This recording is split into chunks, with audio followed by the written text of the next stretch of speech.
Good evening everyone, कैसे हैं आप सब लोग। मेरा नाम है राहुल और मैं दूंगा आपको सीडीपी का प्रैक्टिस सेट प्लस इसमें होंगे मैथ के क्वेश्चंस। तो मैथ के क्वेश्चंस आज ज़्यादा हैं तो बहुत कुछ सीखने को मिलेगा। बने रहिए हमारे साथ। Rahul Pandey official Telegram channel है, you can join this for PDF and more information. पहला क्वेश्चन है कि गणित शिक्षण में आगमन विधि। हम आगे बढ़ते पहले तो याद रखना कि आगमन जो विधि है ना आपकी, कौन सी आगमन विधि, वो दो प्रकार की है। कौन कौन सी है बताओ। आगमन विधि में आती है प्रयोग विधि और सहयोग विधि, ठीक है, ये याद रख लो, ठीक है। अब एक चीज़ याद रखना, आगमन विधि पूछ रहा है ना, तो आगमन विधि चलती ज्ञात से अज्ञात की ओर। ये सामान्य से विशिष्ट, सूक्ष्म से स्थूल, अज्ञात से ज्ञात, ये चलती है निगमन विधि। निगमन विधि भी दो प्रकार की होती है, पाठ्यपुस्तक विधि और सूत्र विधि। तो आंसर हो जाएगा इसका सी। क्या हो जाए सी। आगमन और निगमन ये दोनों मिलकर क्या कहलाती है, विश्लेषण विधि। क्या, विश्लेषण विधि, याद रखना। विश्लेषण विधि चलती है अज्ञात से ज्ञात की ओर। नेक्स्ट, इसमें से बताना है गणित की भाषा कैसी होती है। तो गणित की भाषा सांकेतिक होती है, ठीक है। और गणित कैसा विषय है ये पूछा जाता है, तो गणित अमूर्त विषय है, ठीक है। अब जैसे मैंने बोला एक्स, एक्स दिख रहा है आपको कहीं, मैंने बोला दो, दो कहीं दिख रहा है, नहीं दिख रहा, तो अमूर्त विषय ये आता है। नेक्स्ट, अब इसमें बताना है कि क्रियात्मक अनुसंधान के संबंध में कौन सा कथन सही नहीं है। क्रियात्मक अनुसंधान किसने दिया था, स्टीफन एन कोरे। कब दिया था, 1953, याद रखना। सबसे पहले ये शब्द किसने दिया था, कोलियर ने, ये भी याद रखना। तो देखो इसमें कौन सा सही नहीं है बताना। यह अध्यापक और शिक्षा से जुड़े लोगों द्वारा किया जाता है, सही बात है। यह किसी विशिष्ट समस्या से रिलेट, सही बात है। व्यापक स्तर पर निर्णय लेने के लिए, गलत बात है। संकुचित स्तर पर, केवल स्कूल के स्तर पर निर्णय लिया जाते हैं, व्यापक नहीं। आंसर होगा सी। नेक्स्ट, क्रियात्मक अनुसंधान का प्रमुख कार्य क्या होता है बताओ, स्थानीय समस्याओं का समाधान करना। आंसर है इसका बी। नेक्स्ट, अच्छा एक चीज़ याद रखो, क्रियात्मक अनुसंधान क्वेश्चन कभी आ जाए ना तो हमेशा स्कूल से रिलेटेड समस्या ही आप सॉल्व करोगे, ये याद रख लेना। नेक्स्ट, शिक्षा में क्रियात्मक अनुसंधान कार्यकर्ताओं द्वारा किए जाने वाला अनुसंधान ताकि वे अपने कार्य में सुधार कर सकें। देखो यहाँ कार्य लिख रहा है ना, का से कार्य, ठीक है, ऐसे याद रखो। और सुधार कर सकें, और कोरे, कार्य और कोरे, ऐसे याद रख लो, कार्य कोरे। नेक्स्ट, नेक्स्ट है इसमें, अब देखो क्रियात्मक अनुसंधान में परिणामों का प्रयोगकर्ता कौन होता है। परिणामों को प्रयोग कौन करता है, जो शोधकर्ता होता है, जो जिसने शोध किया है। जैसे शोधकर्ता कोई भी हो सकता है, टीचर हो सकता है, प्रिंसिपल हो सकता है, बच्चा हो सकता है। तो जो शोध करेगा ना वही तो उनका यूज करेगा परिणामों का। आंसर होगा सी। नेक्स्ट, क्रियात्मक अनुसंधान का संबंध होता है किससे होता है बताओ, तो ये होता है विद्यालय की समस्याओं से, सी। नेक्स्ट, अच्छा एरिक्सन ने विकास की कितनी अवस्थाएं बताई हैं, तो इन्होंने बताई 8, ठीक है। और कॉलसैनिक ने भी कितनी बताई, 8, याद रखना। इन्होंने और क्या टर्म दिए हैं, सिस्टोनिक और डायस्टोनिक, ये दो टर्म दिए इन्होंने, याद रखना। ईगो मनोवैज्ञानिक कहते हैं इन्हें, ये भी याद रखना, ठीक है। और इन्हें और क्या कहते हैं, नव फ्राइड कहते हैं, ये भी याद रखना। और चाइल्डहुड एंड सोसाइटी इनकी किताब है, ये भी याद रख सकते हो आप, ठीक है। नेक्स्ट, कौन सी आयु समूह के लिए एरिक्सन ने विकास की 8 अवस्थाएं बताई, तो इन्होंने बताई जन्म से लेकर मृत्यु तक, जन्म से लेकर मृत्यु तक। और लाइफ क्राइसिस, ये टर्म भी किसने दिया है, एरिक्सन ने। नेक्स्ट, नेक्स्ट है एरिक्सन के अनुसार बच्चों के मनोसामाजिक विकास की 8 अवस्थाएं होती हैं। एक कक्षा 3 का बच्चा जो कि 9 साल का है, तो देखो 9 साल का बच्चा कहाँ से आएगा बताओ। पहला आता है 0 से 18, फिर होते हैं 18 से 3, 3 से 6, फिर 6 से 12। 6 से 12 पता है क्या होता है, परिश्रम बनाम हीनता। और इसी में क्या आता है, कॉम्पिटिशन, ये याद रखना, ठीक है। इंग्लिश में क्या कहते हैं इसे, इंडस्ट्री वर्सेस इन्फीरियोरिटी, ठीक है, ये याद रख लेना। आंसर क्या हो जाएगा इसका बी, ठीक है। और पहली क्या होती है, ट्रस्ट वर्सेस मिसट्रस्ट, ठीक, ये भी बात याद रखना। Autonomy, same and doubt, initiate guilt, इस तरीके से चलती हैं। और ये ट्रस्ट वर्सेस मिसट्रस्ट में क्या आता है, होप, ये याद रख सकते हो। आंसर है बी। नेक्स्ट, किस अवस्था में बालक चूसना, काटना और निगलना शुरू कर देता है, तो ये करता है मुखी। ये चारों अवस्थाएं ये सब किससे रिलेटेड है, मनोलैंगिक सिद्धांत से। किसका है, सिगमंड फ्राइड का। सिगमंड फ्राइड ने और क्या दिया था, गत्यात्मक मनोविज्ञान। और क्या दिया था, असमान मनोविज्ञान के जनक। और क्या दिया था इन्होंने, एडीगो सुपर ईगो। एडीगो सुपर ईगो, सबसे अच्छा क्या होता है, ईगो। एक अच्छे व्यक्तित्व होने की क्वालिटी क्या है, कि उसमें ईगो मजबूत होना चाहिए, ठीक है, ऐसे याद रखना। आंसर क्या है इसका, ए। ओरल, एनल, फेलेक, लेटेंसी, जेनिटल, ये 5 बताई इन्होंने, तो आंसर है ए। नेक्स्ट, नेक्स्ट है लड़का किस ग्रंथि के कारण अपनी माता से प्रेम करता है, ऑडिपस। लड़की किस ग्रंथि के कारण अपने पिता से प्रेम करती है, इलेक्ट्रा।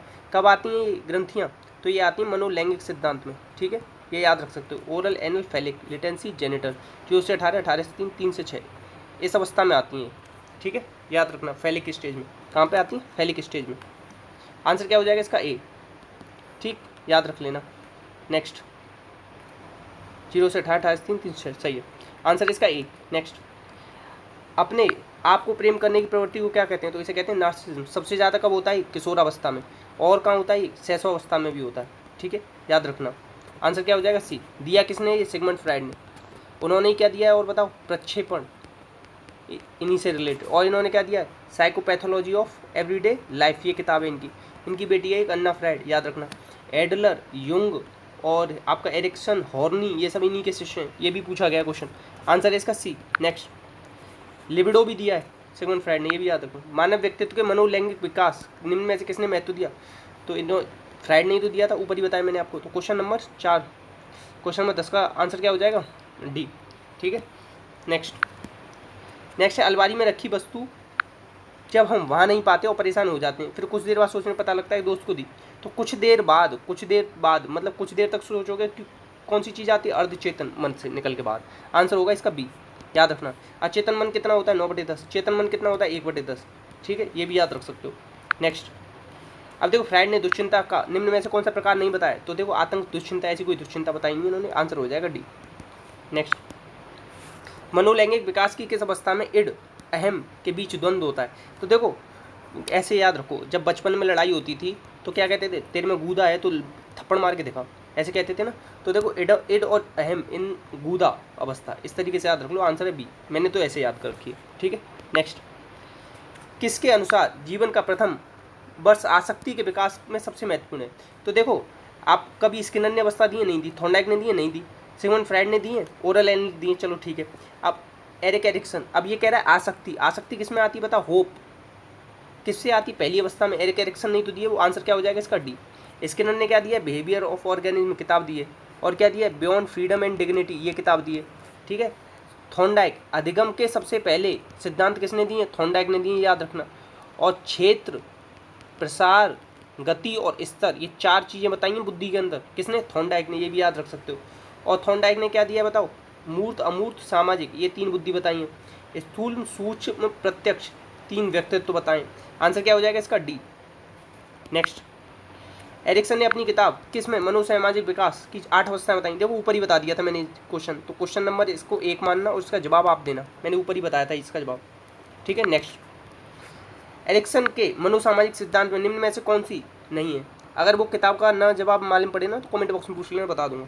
तो देखो एरिक्सन के में कौन सी नहीं है बताओ, पुरुषों को महत्व देना, ऐसा कुछ नहीं है। ऐसा किसने किया, कोलबर्ग ने किया है। कोलबर्ग किससे रिलेटेड बताओ, नैतिक विकास से। नैतिक विकास में सबसे पहले काम किसने किया था, पियाजे ने। पियाजे ने किताब कौन सी लिखी है, moral judgement of child. Kohlberg ने moral development of child.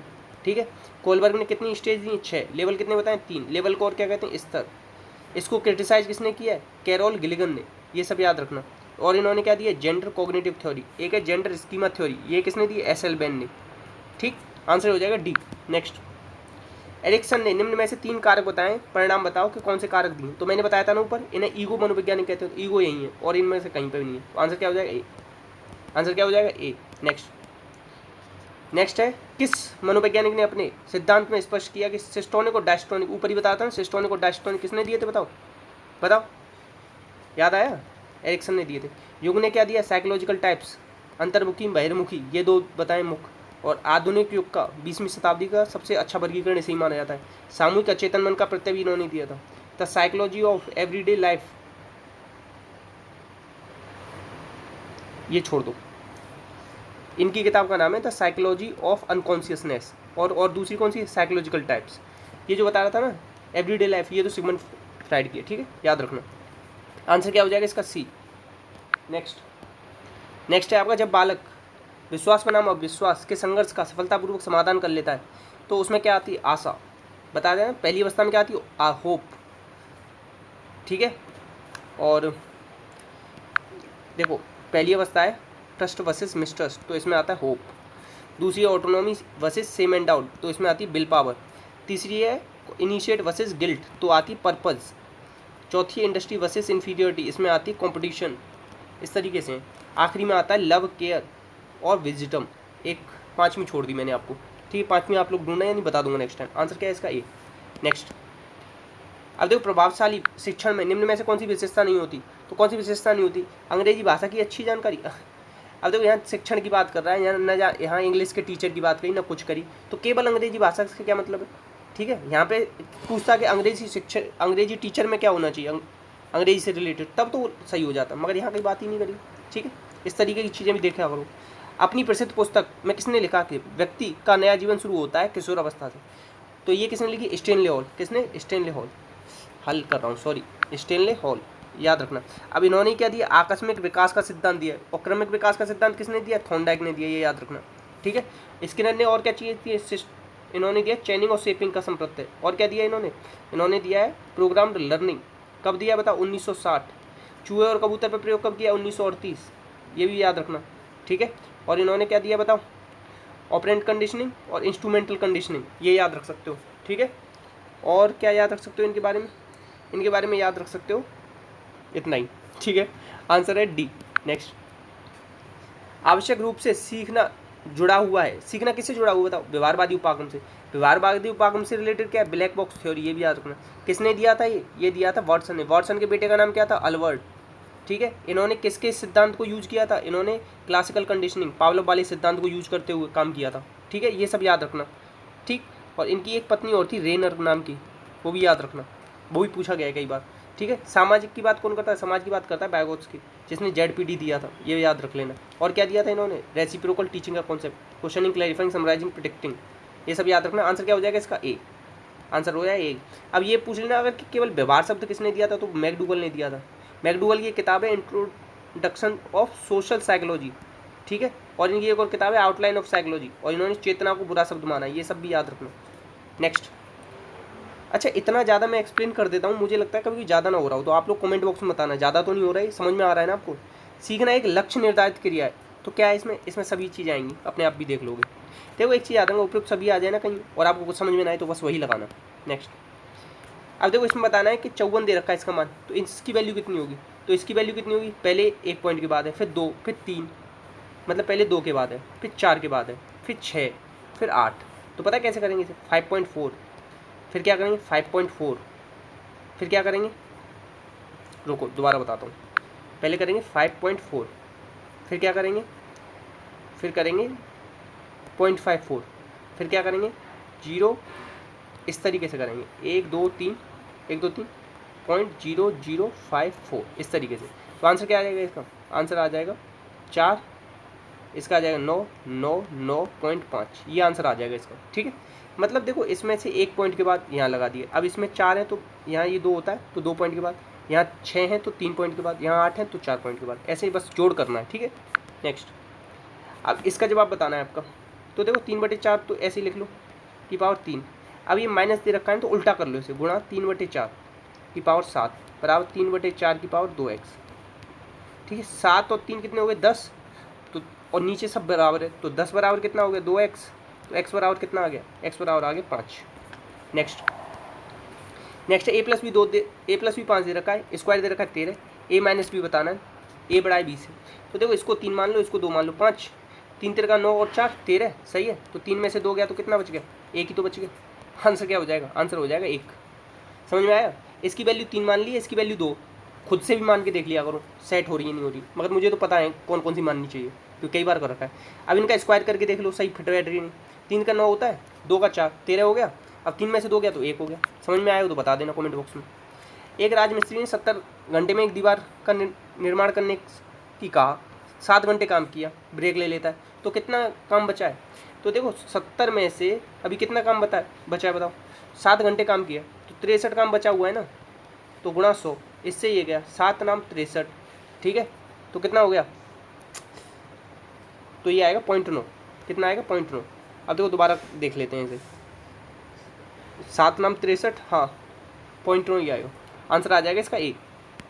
Next, अब देखो ये कह रहा है कि ये इससे कितना अधिक है, तो √12 प्लस √18 माइनस √3 माइनस √2, 12 को क्या लिख सकते हो 4 × 12 तो 2 √3 लिख सकते हैं इसे, प्लस 18 को क्या लिख सकते हो 9 दूनी 18 तो 3 √2 लिख सकते हैं, माइनस √3 माइनस √2, 2 √3 में से 1 √3 गया तो कितना बचा √3, 3 √2 में से √2 गया तो कितना बचा 2 √3, तो आंसर क्या आ जाएगा आपका 3 √2 में से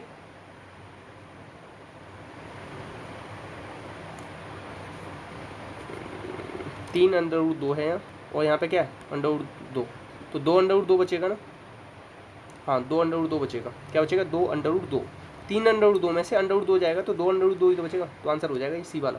नेक्स्ट, अब देखो ये कह रहा है कि a बराबर ये दे रखा है, b बराबर ये, तो कौन सा सही है, तो इसको अंदर ले जाएंगे ना तो स्क्वायर करके ले जाते हैं। तो 4 चौक 16, 16 की 48, ऐसे समझो 4 का स्क्वायर हो जाता है जब ये अंदर जाएगा, गुणा 3, 4 चौक 16 गुणा 3 48। अब इसको अंदर ले जाओ, 3 का स्क्वायर हो जाएगा, 3 का स्क्वायर गुणा 5, 9 पंजे 45, कौन सा बड़ा है, ए ही तो बड़ा आ रहा है, तो ये हो जाएगा।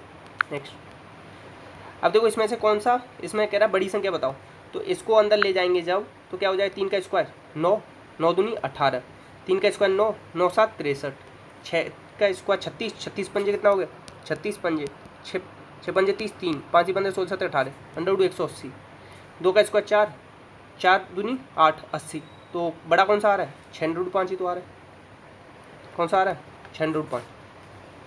नेक्स्ट, अब ये बताना है कि ये किसके बराबर होगा। 16 को क्या लिख सकते हो, 2 की पावर 4 गुणा 0.16 गुणा 2 की पावर 0.36, 16 चौक 64, तो 2 की पावर 0.64 गुणा 2 की पावर 0.36, तो 0.36 और 0.64 कितना हो गया, 100, तो 2 की पावर कितना हो गया, 100, और 2 पॉइंट के बाद दशमलव है तो यहाँ दशमलव, तो 2 की पावर 1 कितना होता है, 2 ही होगा, आंसर होगा ए।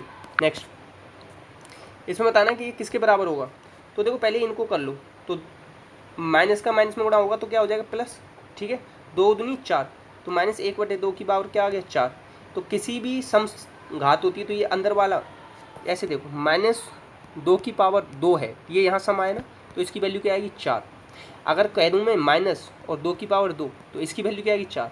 अगर ये बाहर है तो ये बना रहेगा माइनस का 4, और अंदर है तो वो प्लस में हो जाता है, याद रखना। तो आंसर क्या हो जाएगा इसका, 2 दूनी 4 दूनी 8 दूनी 16, 2 का गुणा करो 4 बार तो कितना आ जाएगा 16, तो आंसर क्या आ जाएगा बताओ, आंसर आ जाएगा 1/16 ए, माइनस तो प्लस हो जाएगा ना बेसिकली। नेक्स्ट, अब इसमें बताना है कि इसकी वैल्यू क्या आएगी।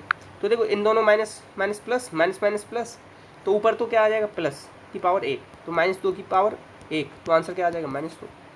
नेक्स्ट, अब इसमें बताना है कि इसको सॉल्व करो, तो एक्स की पावर कितना दे रखा है, -3/5 गुणा, डायरेक्ट लिख लो इन्हें, -5/3 गुणा -5, और जब ये 1 ये है ना दे रखा है 5, तो इसको 1/5 लिखा जाएगा, तो इससे ये गया, इससे ये गया, माइनस से माइनस गया, ठीक है, और 3 से 3 गया, अब कितना बचा, x की पावर -1, तो -1 कितना होता है 1/x।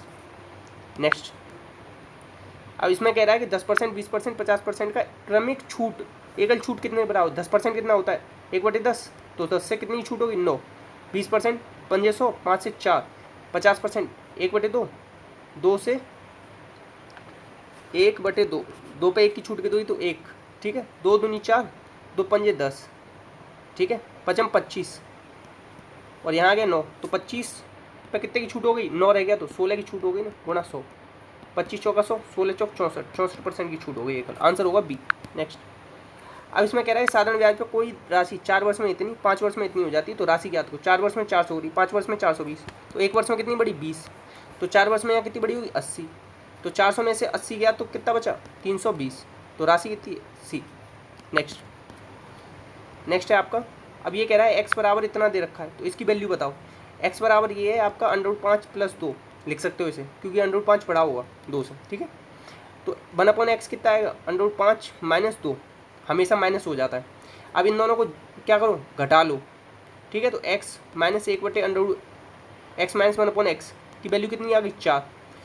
अब कभी भी x - 1/x 4 दे रखा हो और q निकालना हो, तो हमेशा यहाँ जो वैल्यू दे रखी हो ना, इसका तो करना q 64 -3 इंटू यही वैल्यू 4, -3 इंटू 4 कितने आ गए 12, तो आंसर आ जाएगा 52, कितना आ जाएगा 52, आंसर है बी। नेक्स्ट, अब देखो कोई धनराशि 2 वर्ष में 100 हो रही है, 2 वर्ष में 500 हो रही है, और 3 वर्ष में हो रही है वो 550, तो वो धनराशि कितनी है, धनराशि रियलिटी में कितनी है, ठीक है, ये आप लोग बताना, ये क्वेश्चन आपके लिए। अब देखो 2 की पावर -2 की पावर -2 की पावर -2, इसकी वैल्यू क्या आएगी ये बताना, आप लोगों के लिए क्वेश्चन है, ठीक है, ये 2 क्वेश्चन है आप लोगों के लिए, प्लीज़ बताना आंसर क्या है। बाकी अपना का ध्यान रखना, कोई डाउट आए तो कमेंट बॉक्स में पूछना, ये क्वेश्चन के जवाब ना आए जो मैंने पूछे हैं तो वो भी कमेंट बॉक्स में पूछ लेना, बता दूंगा। इसी के साथ जय हिंद जय भारत।